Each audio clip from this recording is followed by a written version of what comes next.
Aynen yerk. Ampoyman. Ampoyman.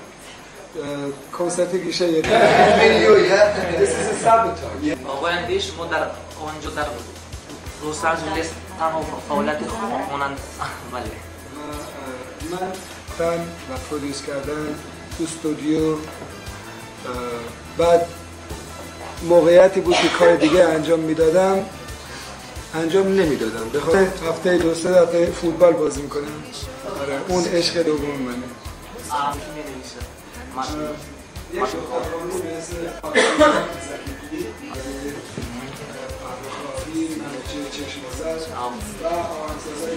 Elvis. And what about Iran?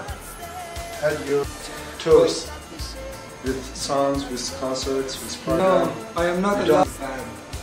Okay. So they can't sell my tapes. Да, поедешь что-то. What are the reasons?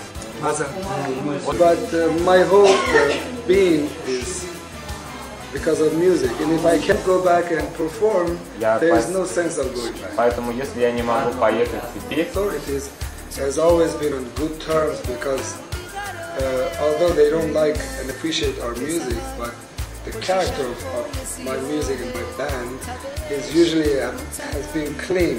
We don't smoke and we normally don't drink. Half of us are vegetarian, so we always encourage the youth to be better human beings, cleaner education and not drugs. в принципе, вот, что касается меня и моей группы, вот, большинство представителей моей группы вегетарианцы. Мы не курим, мы не пьем, то есть придерживаемся каких-то вот этих устоев, которые имеют место. But at the same time you love women. Каково отношение Шахрон? What is your opinion about Shahram?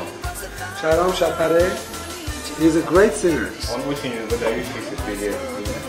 I like his music. He's also one of the only singers who writes his own material. В том плане он тоже является одним из людей, кто знает. Actually, as far as Persian pop music goes, I think he has been a pioneer. Что касается персидской музыки, он один является из лидеров, пионеров этого направления. Все-таки об отношениях. What about relations? Личных отношений. Personal relations between you. Well, we worked for many years and we're still friends, but Мы работали очень много и мы до сих пор друзья. because of well, he's successful in his job and Он имеет успех в своем направлении. we're doing okay, so we're constantly on the road traveling and there's not enough time for friendship. Но и он путешествует, и я занят, поэтому дружбы таковой у нас нет.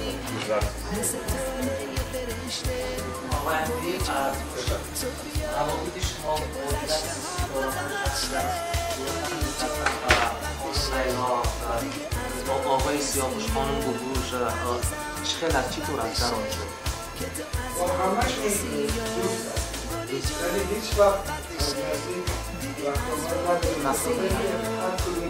سخت مشغول کارش یعنی متاسفانه یک موضوعیه که کمتر راجعش صحبت میشه ولی به خاطر اینکه نوارای ما همش کپی میشه و هیچ وقت اوریجینال فروخته نمیشه مثلا ازبکستان شما ممکنه تا حالا نوار اوریجینال هیچ کدوم از این خواننده رو ندیده باشید